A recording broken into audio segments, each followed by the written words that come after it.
Thank you. Thank you for the invitation. And actually, this time is my first time to come to the Budapest. And suppose you all know, you must also more familiar than me, that Hungary now facing a lot of challenging situations. So even to a lot of human rights defenders and also pro-democracy activists, we're just unsure whether it would be safe to come here. But I think that sometimes as the activist and pioneer, especially when we experience a very massive protest happening in Hong Kong that I was also on the front line, we should be without fear to advocate freedom and democracy. And that's why I'm here, and very fortunate that I'm still can be here. I cannot conclude after a few days, but hopefully that I would be still, genuinely safe, and I could also give lots of messages to my fellow men, to my compatriots that we should also maintain this kind of message even around the world. So today, the topic is also about the autocratic tendencies can spread under the guise of democracy. So not surprisingly, today I would mention about what happenings in my hometown, in Hong Kong, and also in China. And you might be surprised that how could that when we talk about China, that is quite obviously an autocratic country, how could they still need to be, show it that they'll be complying with democracy? I think that it made me think about a very famous novel, 1984, that Orwell, that they talk about how the autocracy could run, especially when the George Orwell's that they mentioned the propaganda department named as the Ministry of the Truth. The Ministry of the Truth also means that's autocracy, authoritarianism, and dictatorship, that they include all kinds of values within one party and also within even one person. So based on the European experience, when we think about the World War II, when we think about the Nazi regime, and also that's the party, and based on name, that's we could see that it includes all ideology from far left and far right. They call themselves as nationalist and also socialist. So it's also the same when we're living in Hong Kong. The biggest pro-establishment and pro-government parties that time, they named themselves as Democratic Alliance. So there is lots of things that we know that is so absurd. How could they still claim themselves as democracy, but when they run and govern, exactly at the opposite? When we still can see China's, the official names of China is with People's Republic of China. That's they mention about people, then they also mention about republic. And this kind of things, that is the issue. They try to connect with the world, with mainstream narrative, that they try to connect, that they could present as in some form of democracy. And when we live in our hometown, as a Hong Kongers, we feel we could have a benefit of doubts to the new master when, after 1997, our sovereignty had been transferred from the UK to China. That's we have a great sense of benefit of doubt to those people in power from Beijing. And bit by bit, we can see that at the end, we need to think about a very core questions, a philosophical questions, that what's the Beijing they propose, one country, two system. It's at the end of the day, we need to face it. How could the autocracy and democracy could coexist? Whether we also believe that one day China could be democratized. Because obviously when we criticize China as one-party rule, they could rebuke. They said, we are actually with multiple parties, multiple democratic parties, under the Chinese Communist Party leadership. So there is lots of things that we need to figure it out. And we need to see how could we propose, for example, how could we have a genuine universal suffrage? And that's actually we fought for, and actually we have been fighting for a long time and for many years. And unfortunately, I feel when all the people, they exhaust all spaces within the system, within the constitution, we try to send our representative for democracy within the legislature, and bit by bit it will have been disqualified, and bit by bit it will have been squeezed out, and bit by bit we're seeing a long process, a very painful process, and bit by bit how could we see our freedom have been enshrined and have been entitled based on the Sino-British Joint Declaration and based on the basic law, the mini constitution within Hong Kong, could lose. And this process is very long, so that's why it's also very painful. And I feel it's also very inhumane to those people living in, a semi-democracy or a limited liberal society in Hong Kong. Because when the people, they have a freedom of accessing information, they know a little bit, they know lots of human rights abusive stories were happening in Hong Kong, in mainland China, like Liu Xiaobo, like many human rights lawyers, dissidents, and religion petitioners over there have been suppressed. However, we have been not entitled to have a genuine elections. And even that we feel inhumane because that seems like an expedient way that one country, two system, that maximally Hong Kong people can enjoy certain freedoms, but we still need to negotiate with our master, our unelected master, for a graduate process for full democracy. And it seems like in the process that we fight for, then bit by bit we feel we're being cheated, because that they know how to use Hong Kong as a cultural melting pot for achieving better business interests and economic interests. But meanwhile, they don't want to face it, how potential that Hong Kong could one day becoming the future China, that bit by bit we could be hand in hand to achieve full democracy in the future, just like what we can see was happening in Taiwan. And this is a long process that we finally coming up with a almost conclusion when the day China said, okay, you want to have one person, one vote, then we now give you, but you can have one person, one vote, but we need to pre-select your candidates. We understood, maybe most of you would also understand that Hong Kong, that they cannot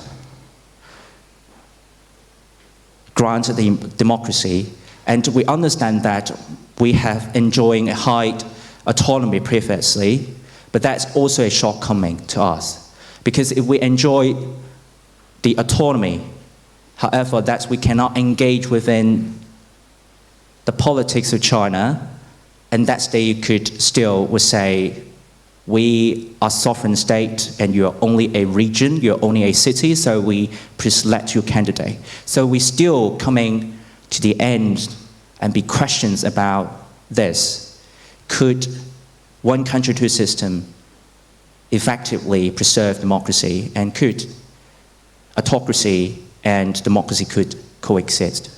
And we could see the one country, two system formula have been practicing for about 20 years? And the answer is clear, it's failure.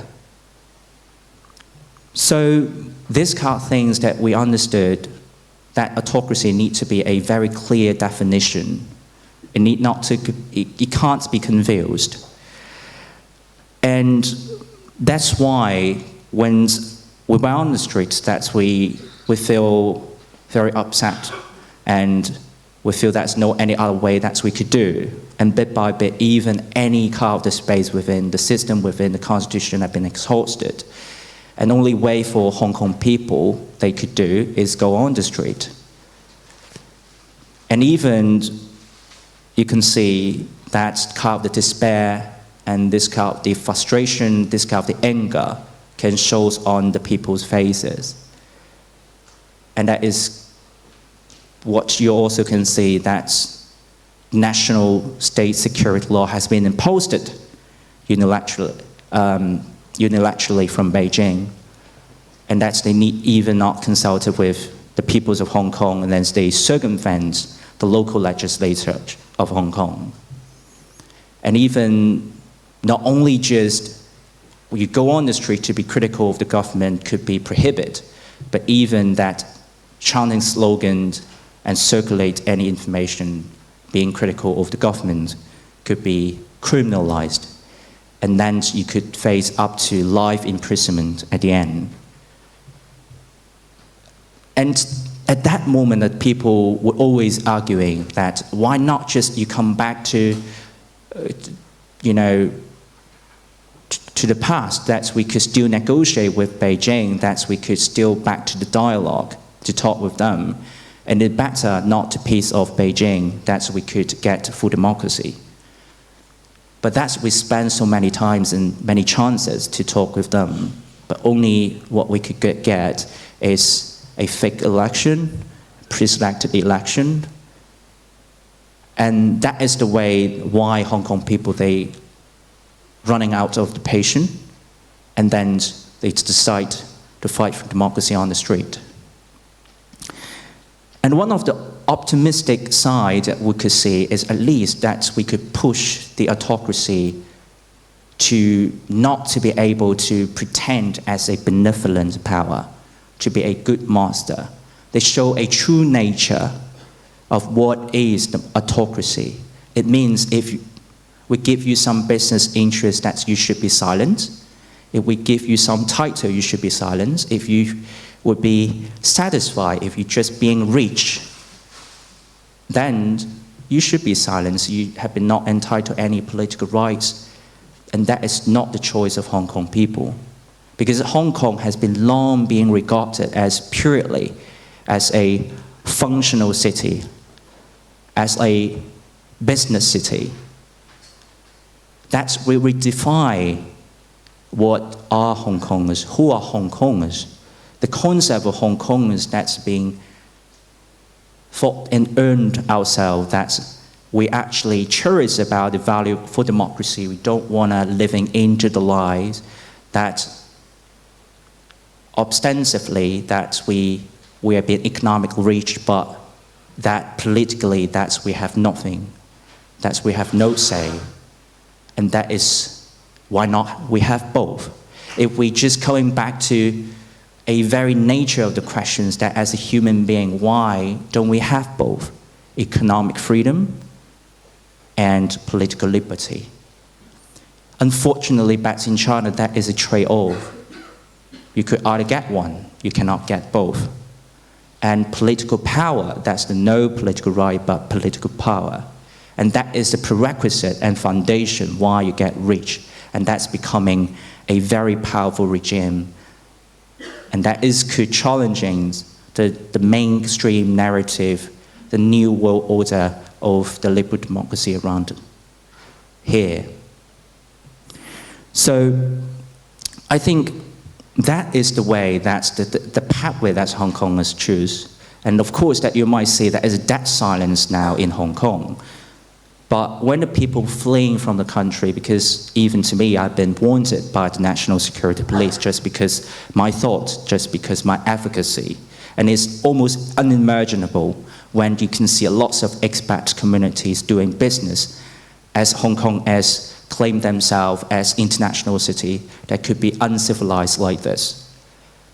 But when the people they decide to leave our hometown, that is greater sense of determination that we need to still keep going. And it's very, very sad that we can see our fellow men, that's the first time they need to understand what is asylum policy. It's very unimaginable decades ago that we received many refugees from Vietnam, that we think that we're resourceful, that we can help many other people, but this time it's coming to us. And the first time as an activist, we need to grant the choice for the people if they want to live for freedom. If they don't want to be persecuted, they still have this kind of the choices. That's why we set up a sharing platform on the internet, sharing asylum policy. It's painful, but it's also useful. But when we expect many more people they're fleeing, then they're settling down in the neighboring countries around the world, we need to group them together because we don't want to see that narrative that our collective trauma and our collective memory could be diluted one day. And that's why I would say why that is so important, because when we group together, we're becoming one of the voices of the community. Then we could also make sure that is in solidarity. And that time, we still, even when, for example, to me, I'm in the UK, that we found the diasporic groups, Hong Kongers in Britain, we also face lots of challenges. That we said, the autocratic tendency in the guise of democracy. We still see a lot of united front work of the Chinese Communist Party overseas. That we can see a lot of Chinese overseas association, they could be influenced by the Chinese Communist Party political agenda and propaganda. And that would be a very convenient that you could see a lot of charities and civic organization, they would say, oh, we're not political, and what you're advocating for democracy, for human rights is political. And impartiality and neutrality becoming a very convenient excuse to shy away from any critical issue for human rights. And that is also in the guise of democracy. And also that they will argue, if we're living in the democracy, we also need to tolerate that we have a freedom to support dictatorship, to support authoritarianism. So that is kind of the debate that's we're happening as well in the UK, that's we learn how to deal with it. So the message is actually clear that some scholars would say that is resilient autocracy, resilient authoritarianism, because they have been very agile, that they learn how to adapt to the mainstream narrative. When you see back in China, that they spend hundreds of millions of dollars to scholars, sending it overseas and setting up Confucius Institutes. That they try to make a dialogue with the Western democracy and even try to make them look like democracy, but without any substance. That's kind of things that we need to unveil this kind of the situation and have a decent debate. And that is so important. I think that's how could we verify the democracy, the element of democracy with substance, is that how could we see, and whether that we could see if there has any kind of division of power and checks and balance within the institution. I think Hungary and China is uncomparable because China is de facto one-party state within that kind of the constitution, that kind of the constitutions obviously named that is under one-party leadership. But Hungary still, we could see a certain degree of checks and balance, especially because that is part of the EU, that we can see the checks and balance over there. So these kind of things I feel is very important that today when we see lots of people, when we learn about the lesson from the history, that's how the Nazi regime had risen from a very vibrant liberal democracy in Weimar Republic. So that's why lots of people that they try to going into the populism, that they try to go into extremism, then hijack the parliament. That is what previously Hitler did. But that is different context what's happening in China, because usually those activists that are in the radical side, that usually they need to appeal to the people. And that's why that's in the context of China, how effective the United Front work for the Chinese communist officials is that they need not to win the game because they're already a winner. If that is relations between just the people and the government, we need to be more radical because we need to change the status quo. And that's why the United Front work, they could be so successful, because they need not to absolutely get you on their side, to be friendly with you, because they have lots of resource. They just request you not to be at the opposition against the Chinese Communist Party. And the bar is so low. And it was easy to be framed as an activist that we are being radical, we are being irrational, we are being emotional, we are being sensational. And it looked like a populist as well. And that is the difficulties. How could we breach the narrative and context between the Europe and China?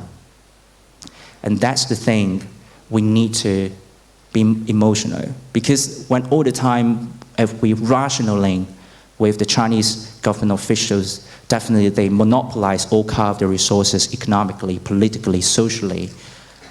That if we could be rational, that we should cooperate with them. That Hong Kong people, they are stupid. Why they just going on the street? Why not to be obedient? That they could get what they want, they could get rich or something. But if we have this kind of belief, every time we watch news, that some kind of the people, they're from Beijing, say this, say that, and they're not elected, and we feel we are subordinate, we're not people, and we see lots of absurdity happening, and we see lots of very, very tragic story happening in China, like Liu Xiaobo, like many other people, they die in prison. We could not tolerate, we cannot move on, because it's so miserable that even anyone, they could be legalized, that imprisonment, that injustice. That's, if you see someone that's, like they do something immoral, that you could, that might be an individual behavior. But how about that state behavior, legalized it and shrinked it within the constitution? And that's so dangerous. That's why we need to change. And that's why we set up the diaspora and keep going forward. And when we set up the diaspora, bit by bit, we're self-help, we're self-reliant because we set up diaspora groups, and bit by bit we're self-empower. When we're coming to the UK, the most very interesting thing that we're coming over there, we're being entitled to get votes. We know how to practice democracy, and bit by bit we could be self-empowered. And when we self-empower in some way, it's very, very interesting that when Hong Kong be regarded as the last colony of the British Empire, but the way that Hong Kong people to achieve democracy and to decolonize themselves is coming and going to the UK. But that is not the end. That's the issue haven't been solved, because our hometown, where we're from, the injustice is still massive over there. Our lots of fellows that they ask for democracy and freedom now in jail. I'm just thinking about what they're doing. Are they breathing? In this second, every minute is full and filled with injustice. And that's what we cannot tolerate. And that is something in the future we need to engage global politics, we need to engage every the policy, the community affairs within any kind of the countries we're living in, will bit by bit also, one of the ways that we could reconnect all Hong Kongers around the world is by election, is by vote, is by this kind of the value of democracy and freedom. So that's why some of the activists, and even I agree, is to advocate a new kind of the parliaments of Hong Kong that could be set up, even that is without real power, even that is even not governmental organization, it's civic organization. But this process of voting could connect people together. And this would be a new checks and balance have been set up. Because one country system, when we witness it collapse, then that's the checks and balance have been collapsed. And that is some unstable situation is happening. And now the front lines move from Hong Kong to Taiwan. So we see a lot of military conflict and tension happening over there. And one of the ways that we need to rebuild the checks and balance is Hong Kong diaspora still need to be on the front line, at least in Asia, and now becoming a globe, a world, that we to contain this kind of the assertive authoritarianism and expanding dictatorship. And that is the future, and I hope that we have a clear eyes to see this future. Thank you.